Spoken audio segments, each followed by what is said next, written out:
How was the preparation for the fights? Very good. I've never had such good training. A lot of sparring every day, different sparring, went to different gyms. Yeah, I'm very prepared for anything Etienne brings to the table. Before we get to Etienne, let's talk about the fight that was cancelled. You had a fight lined up against Tristan Truter. Yes. Pulled out of the fight for a reason. What was your take on the whole situation and the opponent change? I just think he got scared of what I can do. He thought he was going to get knocked out, and for sure he was going to get knocked out. And don't blame him. I wouldn't fight me. Now you got Etienne in front of you. You had a lot of respect for him at the press conference. Does that respect go out the window when you guys get in the ring? Yeah, look, outside of the ring it should be a gentleman's sport. Inside it's just business. In that ring he's nothing of me. No respect, no nothing. It's just boxing. Etienne changed trainers recently. He's moved from Sebastian Rothman. He's gone to Gert Stradum. Did that play anything in your mind? Or he's also had a long layoff as well. I actually think it's going to play into his disadvantage because you and your trainer get to know each other through the years and things. And I think changing trainers should play a very bad role in his side of things, because like me and Uncle Harold, we got a relationship. He knows what I'm capable of. He knows what I can do. And yeah, I just feel it's not a good choice he made. Now that you've spent, because obviously in the beginning of your career, you can take a loss to someone that you probably shouldn't have taken a loss to.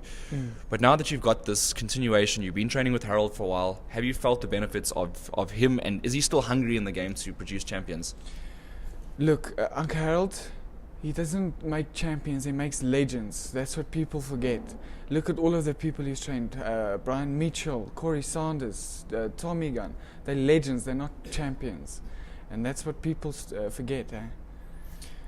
In boxing, do you think it's about making a game plan for the opponents, or are you looking at the fact that he lost his last fight and you are you underplaying him, or do you take him seriously, and do you have a game plan for this? Yes, I have a game plan for any guy. You can't underestimate anybody because it's boxing. One shot can change the whole game. So yeah, I come out strong. I have to come out with a good game plan. He's not a bad boxer, but he's not the best I've ever faced. And yeah, I'm just looking forward to that fight. You know, you're young in the sport.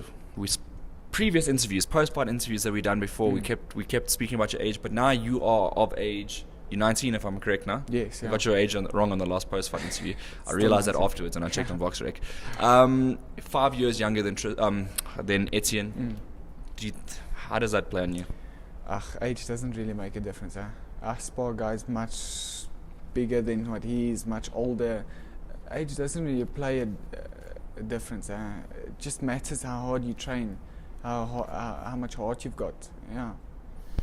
I don't know how much you followed Etienne's career, but the one fight he had, he got bitten on the neck for one of his opponents. On his neck, yeah. Can you promise the fans you're not going to be doing something crazy like that? No, I won't be doing something crazy like that, but I would be knocking him out. That's the craziest thing I'd do. So, that's your prediction for the fight. You're going to knock out Etienne for Niekerk. Yeah, I'm not going to look for it, but I'm telling you it's going to happen. How do you rate your power compared to other... Now, first of all, before I even get to the power thing, are you a super welterweight? What's happening with the weight division? Look, I can make welterweight, but I feel much stronger in junior, super welter, yeah. Yeah.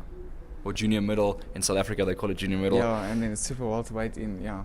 And now, do you think your power can translate to that level? I think my power exceeds most of the boxers in this category.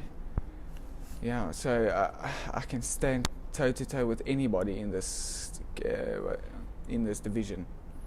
I'm going to pick your brain now. I'm going to go off a little bit of topic. Etienne for Niekerk. Okay, you have to deal with him. We understand that he's the guy in front of you. Yes. Other fights, you look at other fighters in the country, guys like Rourke Knapp, Brandon Taser, guys like that. Have you had a look at those guys? Yeah, I have. But what my trainer keeps telling me is let them do their own thing and I'll do my own thing. Let